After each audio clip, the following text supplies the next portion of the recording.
The bridge of the UES Liberator hummed with quiet activity as Captain Jake Morrison reviewed the daily reports from his crew.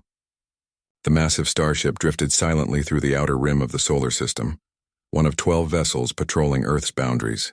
It had been another routine day in what Earth's military called the Deep Watch, scanning for asteroids, monitoring space traffic, and keeping an eye on the vast emptiness beyond human space.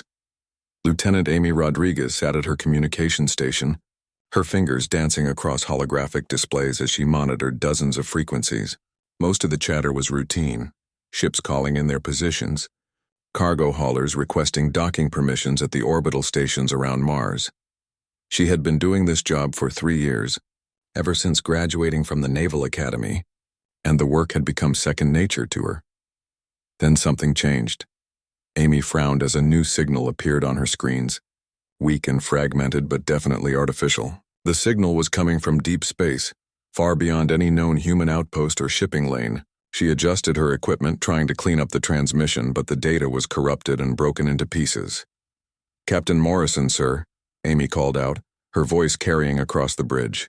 "I'm picking up something unusual on the long-range arrays." Jake walked over to her station, his boots making soft sounds on the metal deck. He was a tall man with gray hair and sharp blue eyes, a veteran of Earth's last major war 20 years ago. "What do you have, Rodriguez?" "It's a transmission, sir, but not like anything I've seen before." Amy's fingers flew over her controls, bringing up waveform displays and frequency analyses. The signal is incredibly weak, as if it traveled a very long distance. The encoding is completely foreign, not based on any human communication protocols. Jake studied the data, his experienced eyes taking in the strange patterns. In his 30 years of military service, he had seen Earth grow from a world barely recovered from global warfare to a civilization that had reached the stars. But this was their first contact with something truly alien. "Can you decode it?" Jake asked. "I'm trying, sir. The computer is running pattern recognition algorithms, trying to find some kind of structure in the data." Amy paused, then looked up at her captain with excitement. "Sir, I think I'm getting something." The transmission appears to be on a loop, repeating the same message over and over. Jake activated his command console and opened a channel to Earth Command. "This is Captain Morrison on the Liberator. We've intercepted what appears to be an alien transmission. Request immediate consultation with the linguistics department." The response came within minutes. Dr. Karen White, Earth's leading expert in theoretical communications, appeared on the main screen. She was a woman in her 50s with kind eyes and an eager expression. "Captain Morrison, this is incredible news. Can you transmit the signal to our facilities?" "Sending it now, Doctor." Jake nodded to Amy, who began uploading the data to Earth's quantum communication network. For the next 6 hours, the Liberator remained at its position while teams of scientists and linguists worked to decode the alien message. Jake paced the bridge, stopping occasionally to check on his crew or study the latest reports from Earth. His officers worked quietly at their stations, all of them aware that they might be witnessing history in the making. Amy suddenly sat up straight, her face pale with shock. "Captain, we've got something. Dr. White's team has made a breakthrough." The main screen flickered to life, showing Dr. White's excited face. "Captain Morrison, we've managed to decode portions of the transmission. It's a distress call, and what we've learned is deeply troubling." Jake felt a cold weight settle in his stomach. "Tell me, Doctor." "The message comes from a civilization calling itself the Zephyrian Republic. They're under attack by something called the Void Hunters. Captain, they're describing the complete destruction of entire star systems. Billions of people dead or enslaved. Their fleet has been almost completely destroyed." The bridge fell silent. Jake's crew stared at the screen, trying to process the magnitude of what they were hearing. Dr. White continued, her voice shaking slightly. "They've been broadcasting this message for months, sending it in every direction, hoping that someone might hear them. They're describing their attackers as ruthless beings who consume everything in their path, leaving nothing but empty space behind." Jake's military training kicked in, and he began asking the questions that needed answers. "Doctor, do we have any information about the location of this Zephyrian Republic? Are these Void Hunters a threat to Earth?" "We're still working on the location data, but preliminary analysis suggests they're at least 50 light-years away." "As for the threat level, Captain, if what the Zephyrians are describing is accurate, then yes, These void hunters represent a potential danger to every living world in the galaxy. Amy looked up from her station. Captain, there's more to the message. The Zephyrians are specifically asking for military assistance. They're not just calling for help, they're calling for warriors. Jake thought about Earth's history, about the wars that had nearly destroyed human civilization before they learned to work together. He thought about the fleet that Earth had built not for conquest but for protection. 300 warships, each one designed by people who understood that sometimes peace could only be maintained through strength. Dr. White, how long before we can get a complete translation of the message? Another few hours at most, Captain. We're making rapid progress now that we understand the basic linguistic structure. Jake made his decision. Amy, send a priority message to Admiral Pierce at Earth Command. Tell him we need an immediate council meeting. Include all the data we've gathered so far. As Amy worked to prepare the transmission, Jake looked out at the stars. Somewhere out there, an entire civilization was crying out for help. They had sent their message into the void, not knowing if anyone would hear them or care enough to respond. But they had reached Earth, and Earth was not a world that ignored the cries of the innocent. Jake opened a ship-wide communication channel. This is the captain speaking. All department heads report to the briefing room in 30 minutes. We may have a long journey ahead of us. He closed the channel and looked back at the stars. Earth's children had come far from their scarred homeworld, but they carried with them the hard-learned lesson that evil flourished when good people did nothing. The Zephyrian Republic had called for warriors, and Earth was ready to answer. Admiral Daniel Pierce stood in the main briefing room at Earth Command, watching as the largest gathering of military leaders in human history filled the seats around the massive circular table. Every fleet commander, every strategic planner, every expert in interstellar warfare had been summoned for this meeting. The complete translation of the Zephyrian message had arrived 2 hours ago, and its contents had shocked everyone who read it. The holographic display in the center of the room showed a three-dimensional map of known space, with Earth at the center, and a pulsing red dot marking the estimated location of the Zephyrian Republic. Between the 2 points lay 50 light-years of empty space, a distance that would take Earth's fastest ships 3 weeks to cross. Ladies and gentlemen, Admiral Pierce began, his deep voice carrying easily across the room. We are facing a decision that will define humanity's place in the galaxy. The Zephyrian Republic is dying, consumed by an enemy that shows no mercy and takes no prisoners. The question before us is simple. Do we answer their call for help? Commander Lisa Hayes, Earth's premier military strategist, activated her personal display and began presenting her analysis. The enemy calls itself the Void Hunters. According to the Zephyrian data, they operate a fleet of over 10,000 ships, each one designed for maximum destruction. They don't negotiate. They don't take territory. They simply consume everything in their path and move on. General Mark Davis, head of Earth's Marine Corps, leaned forward in his chair. What kind of numbers are we talking about in terms of casualties? The Zephyrians estimate that the Void Hunters have destroyed over 40 star systems in the past 5 years. Lisa replied grimly. We're talking about the deaths of billions of sentient beings. Entire civilizations wiped from existence. Captain Steve Parker, commander of the heavy cruiser Vengeance, raised his hand. Admiral, what do we know about Zephyrian military capabilities? Are they just poor fighters, or is this enemy really as dangerous as they claim? Admiral Pierce nodded to Dr. White, who had been working around the clock to analyze the alien transmissions. Doctor, what can you tell us about our potential allies? Dr. White stood looking tired but determined. The Zephyrians appear to be a highly advanced civilization, possibly more technologically sophisticated than we are. Their ships use exotic matter drives that allow for faster travel than our current engines. However, their military philosophy seems to be based on defensive warfare and minimal casualties. In other words, they're not killers, General Davis said bluntly. That's correct, General. The Zephyrians seem to view war as a last resort, something to be ended as quickly as possible with minimal loss of life. They've never faced an enemy like the Void Hunters, who view destruction as an end in itself.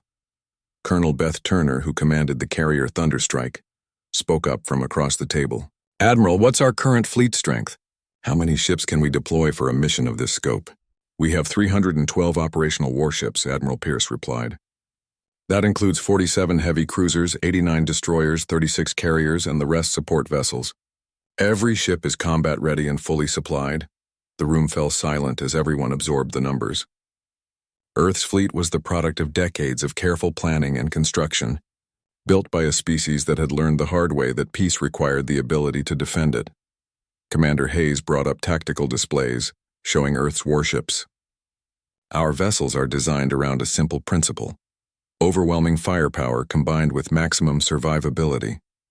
Every human ship carries enough weapons to destroy targets 10 times its size, and enough armor to survive almost anything. Captain Nicole Davis, who commanded the stealth ship Shadowrunner, studied the data carefully. The question is whether our tactics will work against an enemy we've never faced. The Void Hunters have been successful against dozens of civilizations. What makes us think we'll be different? Because we're human, Admiral Pierce said simply. Every species in this galaxy seems to fight the same way, with elegant tactics and minimal violence.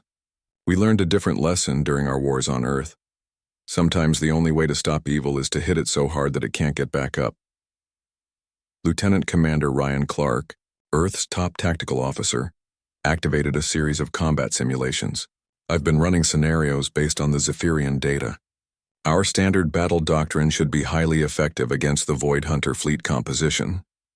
They rely on swarm tactics and biological adaptation, but they've never faced human weapon systems. The simulations showed human ships engaging theoretical Void Hunter vessels, their railguns and missile systems cutting through enemy formations with brutal efficiency. General Davis nodded approvingly. Our Marines are also ready for deployment. If this mission requires boarding actions or ground combat, we have 40,000 troops trained specifically for hostile environment warfare. Admiral Pierce looked around the table, studying the faces of Earth's military leadership. These were people who had spent their entire careers preparing for threats that might never come. Now they faced the greatest challenge in human history. There's another factor to consider, Admiral Pierce said quietly. If we don't act and these Void Hunters continue their expansion, they'll eventually reach human space. We can fight them now, alongside allies who know their tactics, or we can wait and face them alone later. Commander Hayes nodded. From a strategic standpoint, it's better to engage the enemy far from our own territory, using Allied intelligence and support. Captain Parker stood up. Admiral, speaking for the fleet commanders, we're ready to deploy immediately. Our crew signed up to protect innocent life, whether that life is human or alien. Colonel Turner agreed. My pilots are the best in known space. They've been training for years for a mission exactly like this. Admiral Pierce felt a surge of pride in his officers and their crews. Earth had produced a generation of warriors who understood that true strength came from protecting those who couldn't protect themselves. Very well, Admiral Pierce announced. Operation Galactic Shield is hereby authorized. We will deploy the entire fleet to assist the Zephyrian Republic. Departure is scheduled for 72 hours from now. The room erupted in controlled activity as commanders began coordinating the largest military deployment in human history. Ships would need to be supplied, crews would need to be briefed, and families would need to be told that their loved ones were heading into the unknown. But Earth had made its choice, and there would be no turning back. The human fleet dropped out of hyperspace at the edge of Zephyrian territory, with the precision of a military operation that had been planned down to the smallest detail. 312 warships materialized in perfect formation, their dark hulls bristling with weapons and armor plating that reflected no light from the distant stars. At the center of the formation, the UES Liberator led the way forward, its massive bulk cutting through space like a sword through silk. Captain Jake Morrison stood on his bridge, watching the tactical displays as his sensors swept the surrounding space. The region looked empty at first glance, but his experienced eyes caught the subtle signs of recent battle. Debris fields drifted in the void, twisted metal and crystalline fragments that had once been ships. The silence was broken only by the steady beeping of his instruments and the quiet breathing of his crew. Captain, Lieutenant Amy Rodriguez called out from her communication station. I'm detecting a weak signal from the asteroid belt. It's using the same encoding as the original distress call. Put it through, Jake ordered, settling into his command chair. The main screen flickered to life, showing a face that was unmistakably alien yet somehow familiar. The being had tall, elegant features with skin that seemed to shimmer like crystal in the light. Large, expressive eyes dominated its face, and when it spoke, the words came through the translation system with a melodic quality that was both beautiful and sad. Unknown vessels. This is Ambassador Veltar of the Zephyrian Republic. We detected your arrival and must warn you that this system is not safe. The Void Hunters patrol these regions regularly, and your ships are in great danger. Jake activated his transmission system. Ambassador Veltar, this is Captain Jake Morrison of the Earth Defense Fleet. We received your distress call and have come to offer assistance. The alien's eyes widened in surprise, then filled with something that looked like hope, mixed with disbelief. Earth Defense Fleet? We sent our message into the void months ago, not knowing if anyone would hear us. You have traveled far to reach us. We don't abandon friends in need, Jake replied simply. Request permission to come aboard your vessel for a full briefing. Within an hour, Jake found himself in the shuttle bay of a Zephyrian ship that was unlike anything he had ever seen. Where human vessels were built like armored fortresses, the alien ship resembled a work of art. Flowing curves and elegant lines created a structure that seemed to grow rather than be built. The walls glowed with soft light that pulsed like a heartbeat, and the air itself seemed to shimmer with barely visible energy. Ambassador Veltar met him at the airlock, accompanied by several other Zephyrians who moved with a grace that made Jake feel clumsy in comparison. The alien leader stood nearly 7 feet tall, its crystalline skin reflecting the ship's internal light in patterns that shifted and changed as it moved. Captain Morrison, welcome aboard the Starweaver. I must confess, your ships are not what we expected when we hoped for rescue. Jake followed the ambassador through corridors that curved and twisted in ways that defied human engineering. What do you mean, Ambassador? Your vessels appear to be designed for one purpose only: destruction. They carry more weapons than some of our entire fleets, and their armor plating suggests they were built to survive the kind of warfare we have never practiced. They entered a large chamber where holographic displays showed the current state of Zephyrian space. Red markers indicated systems that had fallen to the Void Hunters, while blue dots showed the handful of worlds that still held out against the invasion. Jake studied the tactical situation with professional interest, noting choke points and supply lines with the eye of a soldier who had spent his life preparing for war. Tell me about the enemy, Jake said, his voice direct and businesslike.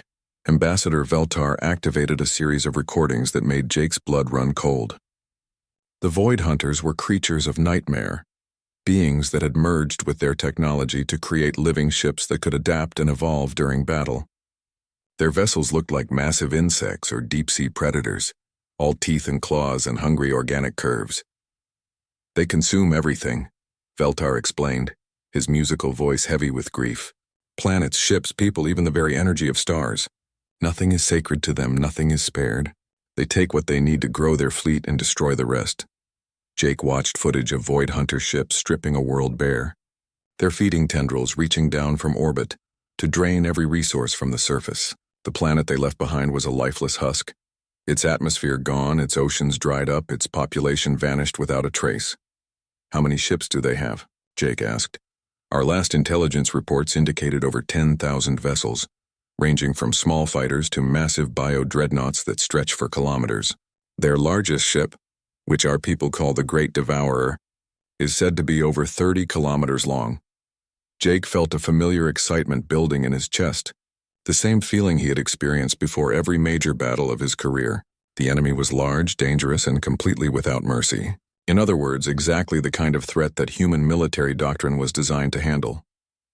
Ambassador, I need to know everything about their tactics, their weaknesses, their movement patterns. My fleet is here to end this threat permanently. Veltar's crystalline features showed surprise at Jake's confident tone. Captain, I appreciate your courage, but the Void Hunters have destroyed civilizations that were far more advanced than either of our species. What makes you think your fleet can succeed where so many others have failed? Jake smiled, and for the first time since meeting him, Ambassador Veltar saw something in the human's eyes that reminded him of a predator. Because, Ambassador, we're not here to fight a defensive war. We're not here to minimize casualties or preserve our ships. We're here to kill every last one of them. The human captain turned back to the tactical displays, his mind already working on plans that would have horrified any peaceful species. But the Zephyrians were learning that sometimes peace could only be preserved by those willing to embrace war in its most absolute form. Now, let's talk about bait, Jake continued. I need a target the Void Hunters can't resist. Something that will draw their entire fleet into one location, where we can destroy them all at once. Ambassador Veltar realized that the galaxy was about to witness something it had never seen before.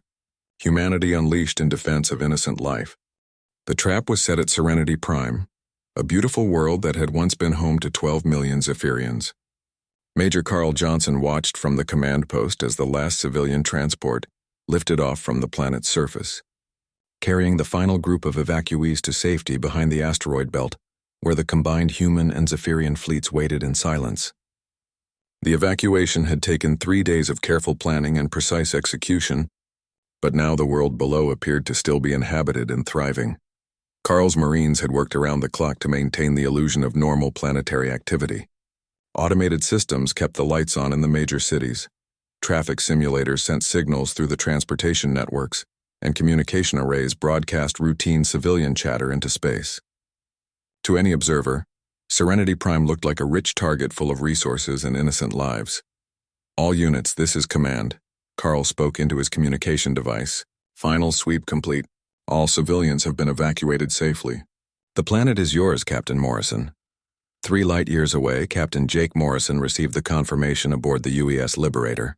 His fleet hung in the darkness between stars, every ship powered down to minimum levels to avoid detection. Around him, 300 human warships waited like sleeping predators, their crews ready for the signal that would bring them roaring back to life. "Admiral Pierce, this is Morrison," Jake transmitted to the command ship. "Serenity Prime is clear of civilians. We're ready to begin the final phase." Admiral Daniel Pierce sat in his command chair, studying the tactical displays that showed the positioning of every ship in the combined fleet. The humans had taken the outer perimeter, their heavy weapons and thick armor positioned to catch any enemy vessels that tried to escape. The surviving Zephyrian ships held the inner positions, their advanced sensors and speed giving them the ability to relay information and strike at critical targets. Lieutenant Amy Rodriguez monitored the long-range sensors, watching for the first signs of enemy movement.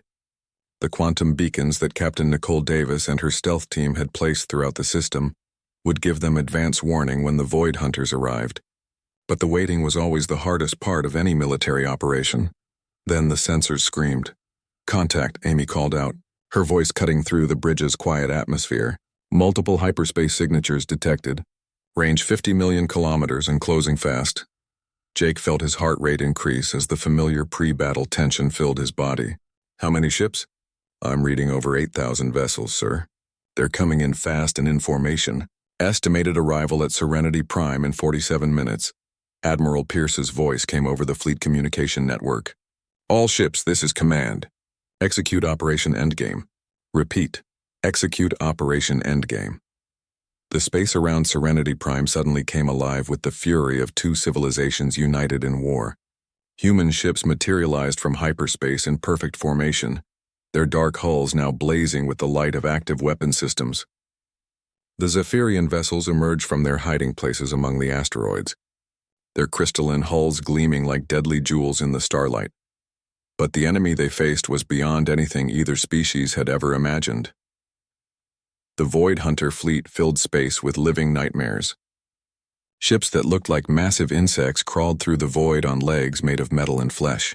Others resembled deep-sea creatures from humanity's worst dreams, their organic hulls pulsing with bioluminescent patterns that hurt to look at directly. At the center of their formation, the Great Devourer stretched across 30 kilometers of space, its surface covered with feeding tentacles and weapon growths that moved with hungry intelligence. Captain Steve Parker watched the enemy fleet through the sensors of his heavy cruiser Vengeance and felt a cold smile cross his face. All weapon systems online. Target the largest concentrations of enemy ships. Fire when ready. The human fleet opened fire with the coordinated precision of a machine built for war. Railgun batteries launched solid metal slugs at a significant fraction of light speed, each projectile carrying enough kinetic energy to crack a moon in half. Nuclear missiles streaked through space in waves, their guidance systems locked onto the organic signatures of the enemy vessels. Energy weapons carved burning lines through the void, seeking weak points in bioarmor that had never faced such concentrated firepower. The first salvo was devastating. Hundreds of Void Hunter ships simply vanished in explosions of superheated plasma and organic debris. The smaller vessels that survived the initial assault began to adapt, their living hulls shifting and changing to better resist human weapons. But humanity had planned for adaptation. Colonel Beth Turner's carrier Thunderstrike launched its fighter squadrons into the chaos, over 300 small craft diving into the enemy formation like angry wasps. The pilots flew with a savage joy that their alien allies found both inspiring and terrifying, their ships weaving between the massive biovessels, while delivering precision strikes against critical systems. "This is Blue Leader," came the voice of Squadron Commander Tom Harris over the communication network. "I've got eyes on a big ugly that's trying to regenerate its weapons. Moving to engage."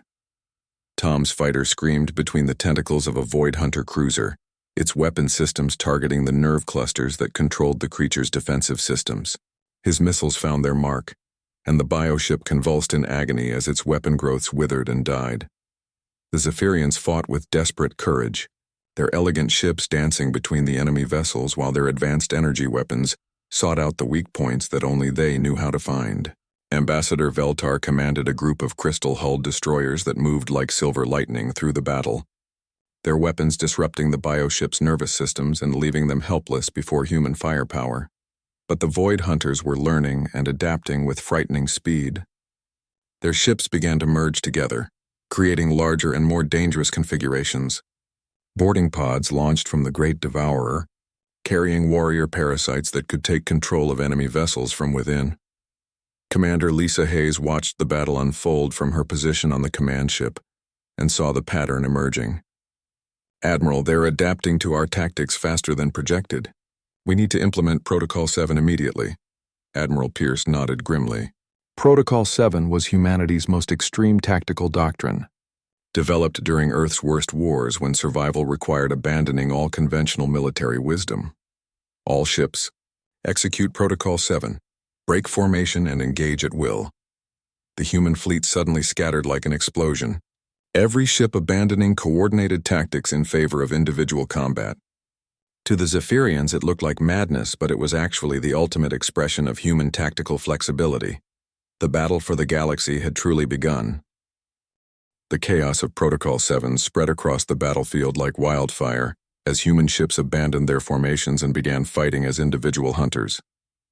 Each captain chose their own targets and tactics, turning the organized space battle into something that looked like complete madness, but was actually the most dangerous thing the galaxy had ever witnessed.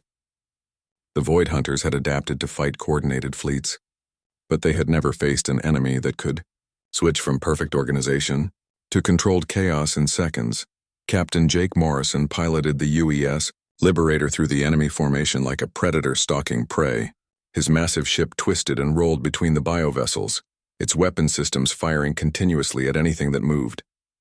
The organic ships tried to swarm his vessel, but Jake's crew had trained for exactly this kind of close-quarters combat, and their overlapping defensive systems cut down the attackers before they could get close. "Amy, jam their communications," Jake ordered as his ship carved through a cluster of smaller Void Hunter vessels. "Cut off their ability to coordinate." Lieutenant Amy Rodriguez worked frantically at her station, using every electronic warfare trick that humanity had developed during decades of conflict. The human military had learned long ago that information was just as important as firepower, and Amy's jamming systems began disrupting the bioelectric signals that the Void Hunters used to communicate with each other. The effect was immediate and devastating. Without their hive mind coordination, the organic ships began attacking anything that moved, including each other. The Void Hunters' greatest strength, their ability to work as a single organism, became their greatest weakness as confusion spread through their ranks. Captain Steve Parker brought his heavy cruiser Vengeance alongside a massive bio-dreadnought and opened fire with everything he had. His railguns punched through the creature's organic armor like it was paper, while his missile batteries turned entire sections of the enemy ship into burning wreckage. The biovessel tried to respond with its own weapons, but Parker's crew had already moved on to the next target. Colonel Beth Turner watched from the bridge of her carrier, Thunderstrike, as her fighter squadrons carved through the enemy formation like a swarm of metal hornets. Her pilots had been trained by veterans of Earth's aerial wars, and they brought that hard-won experience to bear against an enemy that had never faced such aggressive tactics. "All fighter squadrons, focus fire on the Great Devourer," Beth ordered over the communication network. take out its weapon systems, and clear a path for the boarding teams. Squadron Commander Tom Harris led his fighters in a diving attack against the massive bioship, their weapon systems targeting the nerve clusters that controlled its defensive systems. The Great Devourer was over 30 kilometers long and covered with weapons that could destroy entire fleets, but it had never faced pilots who were willing to fly directly into its defensive fire to get close enough for killing shots. Meanwhile, Captain Nicole Davis brought her stealth ship Shadowrunner close to the enemy flagship, using every trick she knew to avoid detection. Her mission was the most dangerous of the entire battle, but also the most important. If they could take out the Great Devourer's command center, the entire Void Hunter fleet would collapse into confusion. "Boarding teams ready," came the voice of Major Carl Johnson over the communication system. His Marines were loaded into assault pods, each one equipped with weapons designed specifically for fighting biological horrors in the confined spaces of enemy ships. "Launch when ready, Major," Nicole replied, bringing her ship within striking distance of the enemy flagship. Carl's assault pods shot across space like bullets, their armored hulls designed to punch through organic armor and deposit their deadly cargo directly into the enemy vessel. The Marines inside each pod were humanity's finest warriors, veterans of conflicts that had taught them how to fight in any environment against any enemy. The boarding action that followed was unlike anything the galaxy had ever seen. Carl's Marines carved their way through the living corridors of the Great Devourer, their weapons cutting through organic walls and defensive systems with brutal efficiency. The bioship screamed as they destroyed its neural centers, a sound that echoed through both normal space and the subspace frequencies that the creature used for communication. Admiral Daniel Pierce watched the battle unfold from his command ship, coordinating the actions of over 300 vessels, while simultaneously directing the fighter squadrons and boarding teams. His decades of military experience had prepared him for complex operations, but nothing had prepared him for the sight of an entire enemy fleet tearing itself apart in confusion. "All ships, concentrate fire on the Great Devourer," Pierce ordered. "Support the boarding teams and finish this." The combined firepower of the human fleet focused on the enemy flagship like a burning spear thrust into the heart of darkness. Railgun slugs and nuclear missiles hammered the bioship's hull, while energy weapons carved away its defensive systems. The creature's death throes sent shockwaves through the Void Hunter fleet, and one by one, the organic vessels began to turn on each other in a feeding frenzy. Ambassador Veltar watched from his crystal ship as the nightmare that had terrorized his people for years finally came to an end. The Void Hunters, without their central command organism, devolved into mindless hunger, consuming each other until nothing remained but drifting debris. The battle was over in less than 8 hours. Captain Jake Morrison stood on his bridge, watching the salvage crews work among the wreckage of what had once been the most feared fleet in the galaxy. The cost had been high, with Earth losing 67 ships and over 15,000 personnel, but they had achieved something that many had thought impossible. The Void Hunters were gone forever. Ambassador Veltar appeared on the main screen, his crystalline features reflecting both grief for the lost and wonder at what he had witnessed. "Captain Morrison, on behalf of the Zephyrian Republic and all the innocent lives you have saved, I thank you. Your people have given us a gift beyond measure." Jake nodded respectfully. "We came because it was the right thing to do, Ambassador. Evil like the Void Hunters can't be allowed to spread." Within days, news of the victory spread across the galaxy through quantum communication networks. Dozens of civilizations that had lived in terror of the Void Hunters suddenly knew that there was a species willing and able to stand against the darkness. Diplomatic delegations began arriving at Earth, offering trade agreements, technological exchanges, and requests for military assistance with other threats. The human fleet had become the galaxy's shield, and Earth's capacity for violence had become the foundation for lasting peace among the stars. Humanity had learned to channel their warrior spirit into protecting others, proving that even the most violent species could find redemption in defending the innocent. The galaxy would never be the same, and neither would humanity.